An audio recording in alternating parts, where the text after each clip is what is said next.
So my name is Desirae Halleck, and I'm the owner of a marketing agency in New Jersey called Clearance Services. We help startups and small businesses realize that they don't have to boil the ocean to have an effective and affordable marketing plan to grow their businesses. And I am on this panel because I was recently divorced, separated 2 years ago, divorced in December. And I will be just giving insights on sort of, my perspective on divorce and marriage. And I do have two little kids, 10 and 8. So, of course, they are very much impacted by the entire experience. And yeah, that's about it.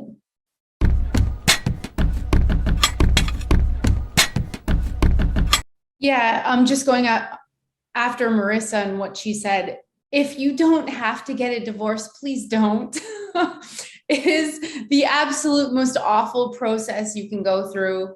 And I didn't fight. We didn't have lawyers. We had one lawyer who processed our divorce just because we didn't know what to do with like the courts and everything. And so we literally got a friend's divorce papers every single night after the kids went to bed. We sat down together and we replaced all the words in this like 30-page document, and it took about a month, and it was just awful. I mean, you talk about in the case of death, what happens with the kids in your insurance, life insurance policies, and there's just so many details, like who pays for college, and like what if the kid drops out of college, then what happens, like just all of these things that you are not ready to talk about yet, but you have to go through.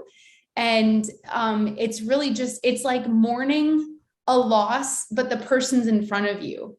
And it's just awful, especially when kids are involved. But again, we didn't fight. He refused to leave the house.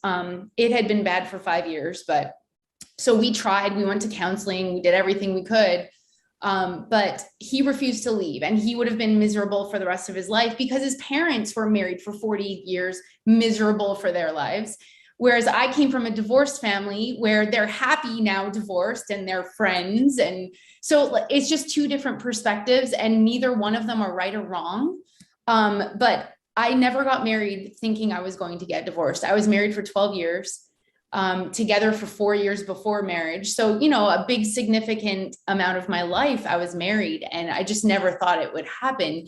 But it's still 2 years out, and I've moved on. I have a new significant other, and I'm just it still is painful. And I'm the one who initiated everything. So if you don't have to do it, don't do it. And the next piece of advice is don't fight over things or money. You can make more money, you can buy more things.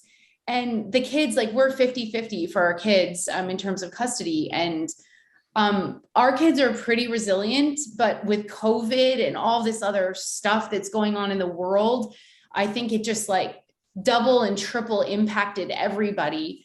I left a vice president job to start out my own company 2 months before I left. So just like a huge amount of adjustment for the entire family. And I left and just said, you can have it all. I just want my peace. And peace, you cannot buy peace for any amount of money. And I'm happy the way things, turned out. I feel a whole bunch of relief now. And the lawyer who helped us process the divorce said that in 20 years of her career, she has never, ever had such a peaceful couple divorce each other in New Jersey. So I feel good about that, but it was still absolutely the worst thing ever. So if you don't have to get divorced, don't. Amongst other comments that probably in the grand scheme of things, I feel like it's accumulation of a whole bunch of things. And sometimes it's a tiny little insignificant minor thing that might just be that straw that broke the camel's back. And that's how it was for me. It was like, holy, I can't do this anymore. And so it was just a comment. It was a comment that was made that was disrespectful. And I just thought, oh my God, why am I doing this to myself? I don't have to be here. I don't have to put up with this for the rest of my life. And it was getting worse and worse and worse. And I think the problem was that, and he made a comment one day and he said, I'm the same person I was 15 years ago. And I said, that's your problem. Your problem is we never evolved together. I've done so much growth internally as a human being, personally and professionally. And he wasn't there along that ride for me. And I wanted him to be. And I asked him to be my teammate, support me.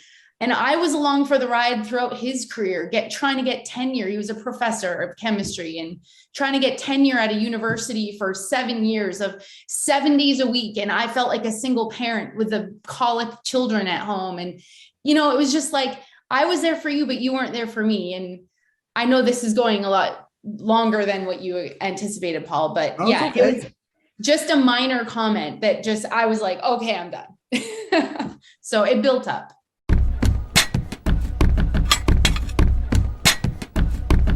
Not to speak for Desirae, but Desirae, you mentioned that your parents were divorced and now they get along great, right? So different circumstances, different things. They had restraining orders against each other back then, which I didn't know about until my adult life. But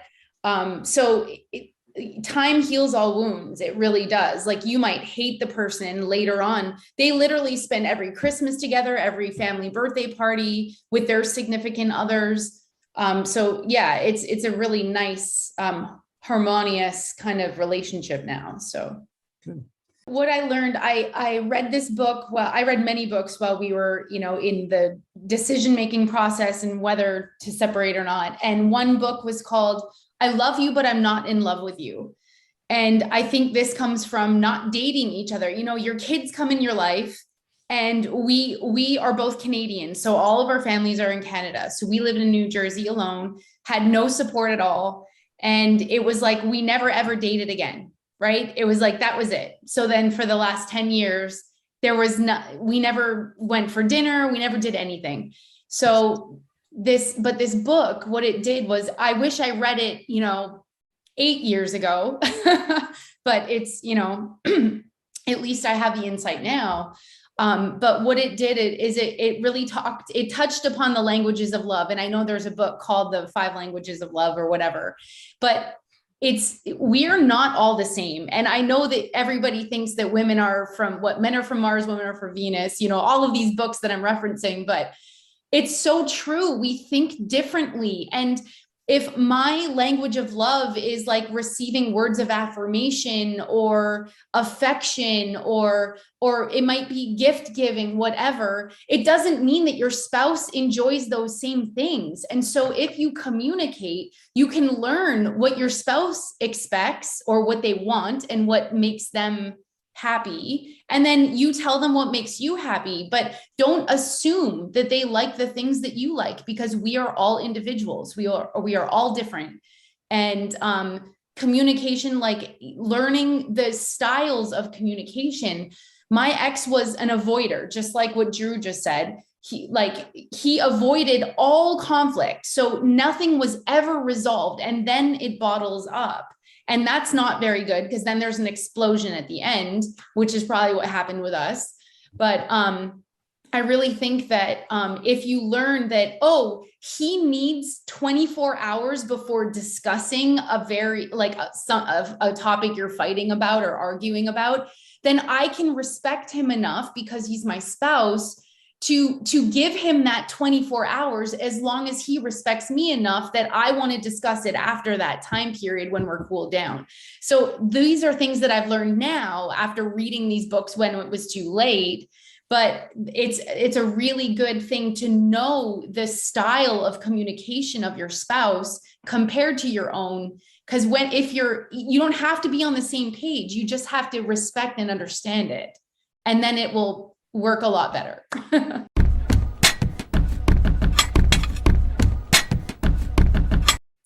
I know you've got some ideas. What's the one thing, just one, not the 4 or 5 love languages, not the...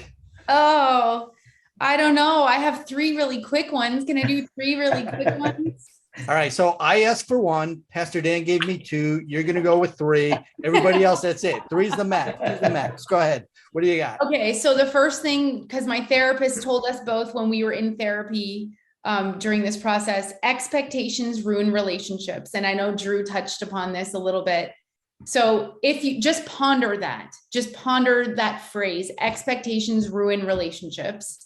Don't stop dating each other when you're married. It's like just what Dan said. It's all about maintenance and work. Relationships aren't there to just be left like a plant to grow. Even if it is, you still have to nurture that plant. You got to water it and give it sunlight, right? So water and give your relationship sunlight by dating each other. And time heals all wounds. Divorce is like an awful, awful thing. And